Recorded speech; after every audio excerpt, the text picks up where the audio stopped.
Petrol diesel gas ధరల పెరుగుదలను నిరసిస్తూ పెద్దపల్లి జిల్లా గోదావరి ఖనిలో సిపిఐ న్యూ డెమోక్రసీ ఆధ్వర్యంలో ధర్నా చేశారు.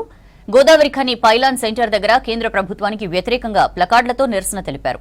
5 రాష్ట్రాల ఎన్నికల సమయంలో పెట్రోల్ డీజిల్ రేట్లు పెంచబోమన్న మోదీ ప్రభుత్వం ఎందుకు విరుద్ధంగా ధరలు పెంచిందని ప్రశ్నించారు సిపిఐ నాయకులు. పెంచిన పెట్రోల్ డీజిల్ ధరల్ని వెంటనే తగ్గించాలని డిమాండ్ చేశారు. పెట్రోల్ డీజిల్ ధరలను దేశంలో నరేంద్ర మోడీ ప్రభుత్వం ఈ పెట్రోల్ డీజిల్ గ్యాస్ ధరలు పెంచడం ద్వారా ప్రజలపై అనేక భారాలు మోపుతున్నారు. ఈ యొక్క ప్రజలపై పడేటువంటి భారాన్ని నరేంద్ర మోడీ మరి ఏ విధంగా తీర్చాలనేది డిమాండ్ చేస్తూ ఉన్నాం.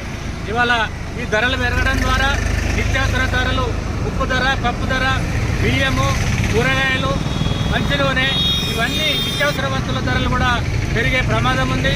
దీనివల్ల ప్రజలు అనేక ఇబ్బందులు ఎదుర్కొనే పరిస్థితి ఎదురవుతుంది. కాబట్టి పెంచినటువంటి పెట్రోల్ డీజిల్ ధరలను వెంటనే తగ్గించాలని చెప్పి కేంద్ర ప్రభుత్వాన్ని మేము డిమాండ్ చేస్తున్నాం.